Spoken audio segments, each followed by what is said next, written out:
Hello दोस्तों, स्वागत है आपका अपना चैनल डिस्टेंस शिक्षा में। आपका स्वागत है।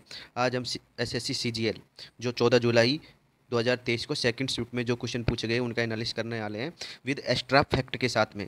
देखते हैं पहला क्वेश्चन है, लाल शैवाल का रंग लाल क्यों होता है? जो लाल शैवाल होता है उसका लाल रंग किस कारण होता है?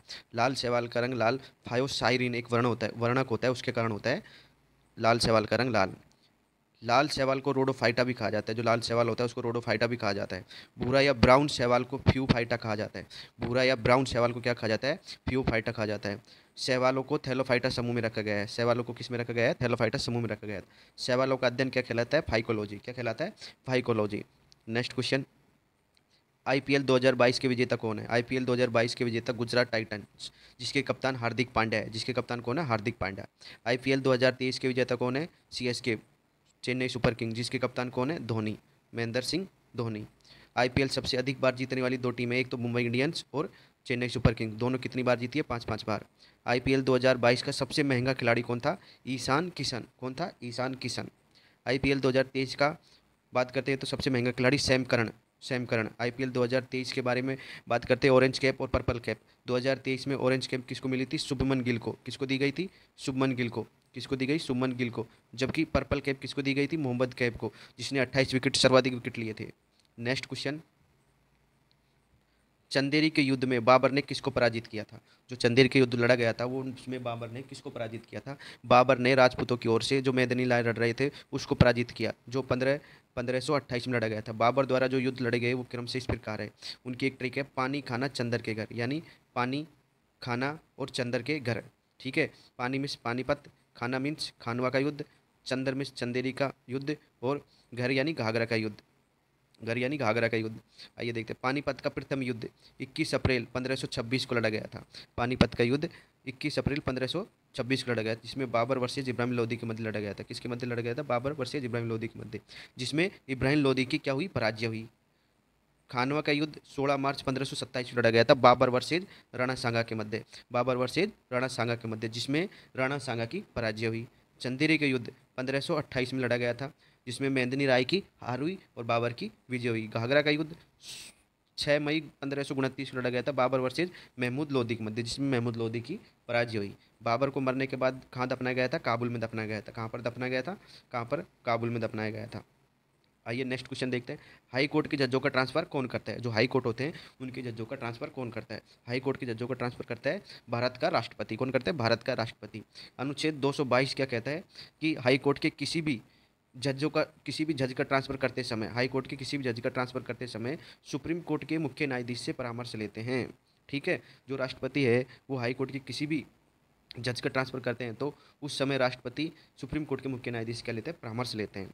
और हाई कोर्ट के मुख्य न्यायाधीश की नियुक्ति भी राष्ट्रपति संबंधित राज्य के राज्यपाल के परामर्श से करते हैं। क्या करते हैं? हाई कोर्ट के जो मुख्य न्यायाधीश होते हैं उनकी नियुक्ति भी राष्ट्रपति संबंधित राज्य के राज्यपाल के परामर्श से ही करते हैं। High court, sorry, SC supreme court writ जारी करता है अनुच्छेद 32 के तहत।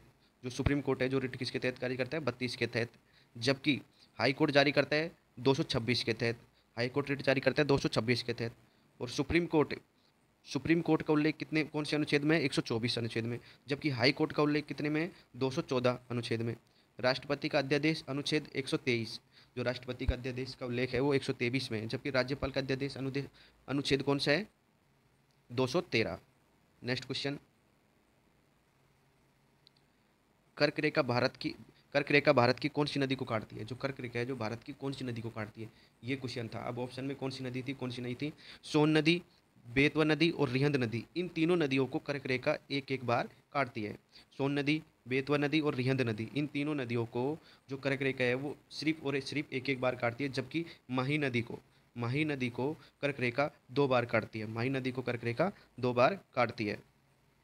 नेक्स्ट, भारत की मानक समय रेखा 82.82 डिग्री पूर्वी देशांतर जो 5 राज्यों से गुजरती है। कितने राज्यों से गुजरती है? 5 राज्यों से। यूपी हो गया, एमपी, छत्तीसगढ़, उड़ीसा और आंध्र प्रदेश, इन पांचों से भारत की मानक समय रेखा गुजरती है। भारत का मानक समय 5.5 घंटा आगे है। जो भारत का मानक समय है वो 5.5 घंटा आगे है। कर्क रेखा भारत के 8 राज्यों से गुजरती है। कर्क रेखा भारत के एक राज्यों से गुजरती है? 8 राज्यों से गुजरती है। गुजरात, उत्तर प्रदेश, राजस्थान, के बाद में एमपी, एमपी को होते झारखंड, झारखंड के बाद वेस्ट बंगाल, वेस्ट बंगाल के बाद त्रिपुर, त्रिपुरा के बाद में मणिपुर। ठीक है, अंतर्राष्ट्रीय तिथि रेखा 180 डिग्री देशांतर है, जबकि 0 डिग्री रेखा को प्राइम मेरिडियन रेखा या ग्रीनविच रेखा भी कहा जाता है। नेक्स्ट क्वेश्चन, शंकुर खान का संबंध किस वादी अंतर से है? जो शंकुर खान था उसका संबंध किस वादी अंतर से, ये पूछा गया। उनका संबंध सारंगी से था। किससे था? सारंगी से। प्रमुख सारंगी वादक शंकुर खान हो गया, पंडित राम नारायण हो गया जिनको पद्म भूषण मिला था 2005 में, रमेश मिश्रा हो गया, सुल्तान खान हो गया, उस्ताद बिंदा खान। ये मोस्ट है, उस्ताद बिंदा खान। इतनी शिफ्ट होने वाली है, उनमें एक न एक में पूछा जरूर जाएगा। Next, भारत के प्रमुख तबला वादक। अब बात करते हैं भारत के प्रमुख तबला वादकों के बारे में। उनकी एक ट्रिक्स दे रखी है, सुन अल्लाह गुलजार फकीर है। आप देख लेना पोज करके। प्रमुख तबला वादक हो गया अल्लाह रखा खान हो गया, उस्ताद जाकिर हुसैन हो गया, समीर खान हो गया, पंडित किशन महाराज हो गया, पंडित ज्ञान प्रसाद घोष हो गया और संदीप दास हो गया। जाकिर हुसैन जिनको पद्म भूषण भी मिला हुआ है। देखते हैं प्रमुख बांसुरी वादक, हरिप्रसाद चौरसिया।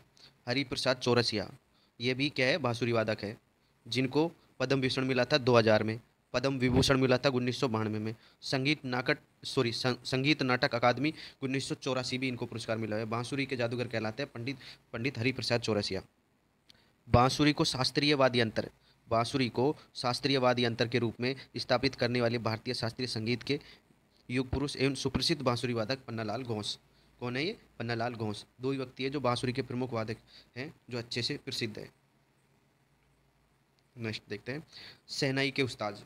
शहनाई के उस्ताद उस्ताद बिस्मिल्लाह खान। शहनाई वादकों की बात करते हैं, जो शहनाई बजाते हैं, जो शहनाई बजाते हैं। इनमें आता है उस्ताद बिस्मिल्लाह खान, पंडित रामसाय और हुसैन अहमद खान और बिस्मिल्लाह खान, दयाशंकर जगन्नाथ।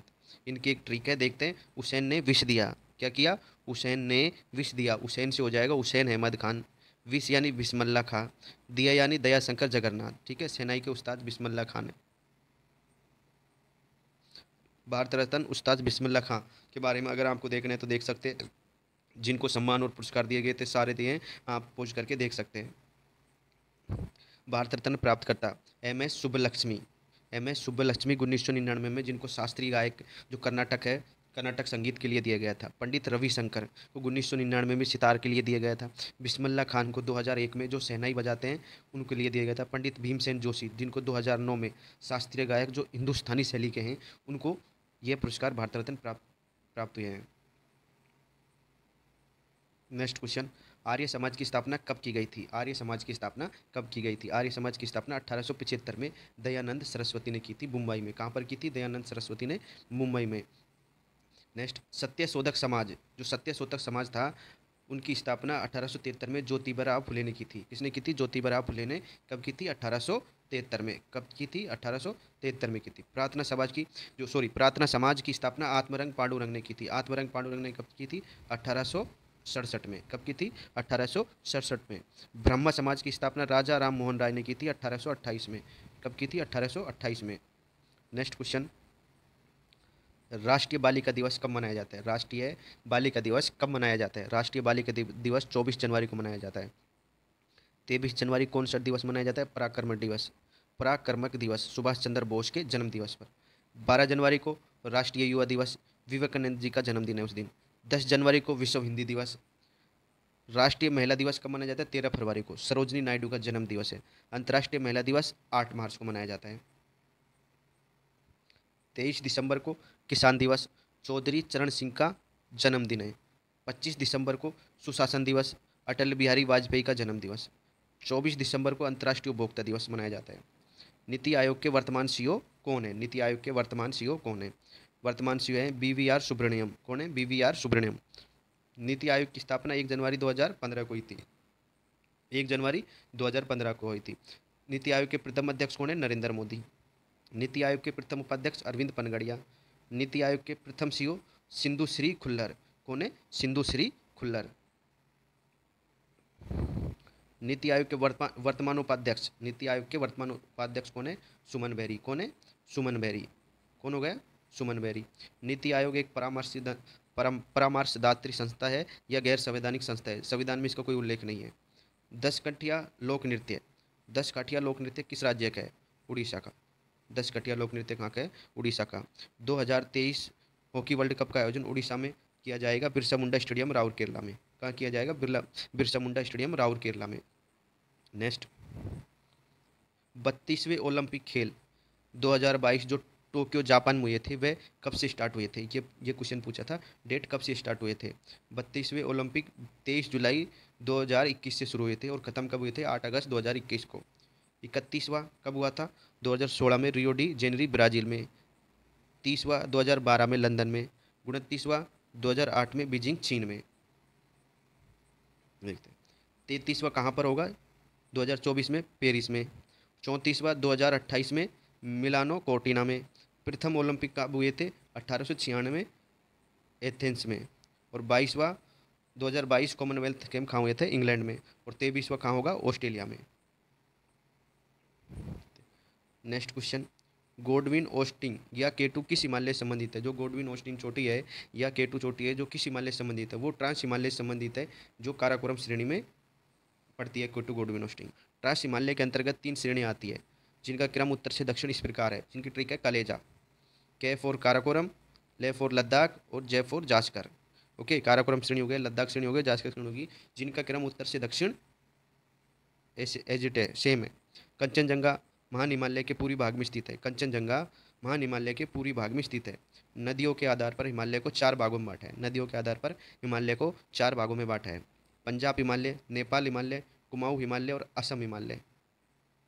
नेक्स्ट,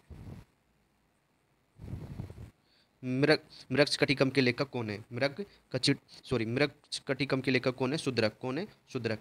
पंचतंत्र विष्णु शर्मा ने। प्रेम वाटिका रसगान ने। मृगस्कटिकम Shudraka. Kamasutra Vatsyayana. Dayabhaga Jimutavahana. Natural history Pliny. Kalidasa की 7 रचनाएं हैं, जिनमें 2 महाकाव्य है, 2 खंडकाव्य है और 3 नाटक है। 2 महाकाव्य है रघुवंशम और कुमार संभव। 2 खंडकाव्य मेघदूत और ऋतुसार। और नाटक है अभिज्ञानम शकुंतलम, विक्रमोर्वशी और मालविका मित्रम अग्निमित्रम। कुछ और बुक देखते हैं। Ain Akbari Abul Fazal. Akbarnama Abul Fazal. Divine life Shivananda. Life divine Aurobindo Ghosh. Essays on Gita Aurobindo Ghosh. Indica Megasthenes. Kamasutra Vatsyayana. Panchatantra Vishnu Sharma.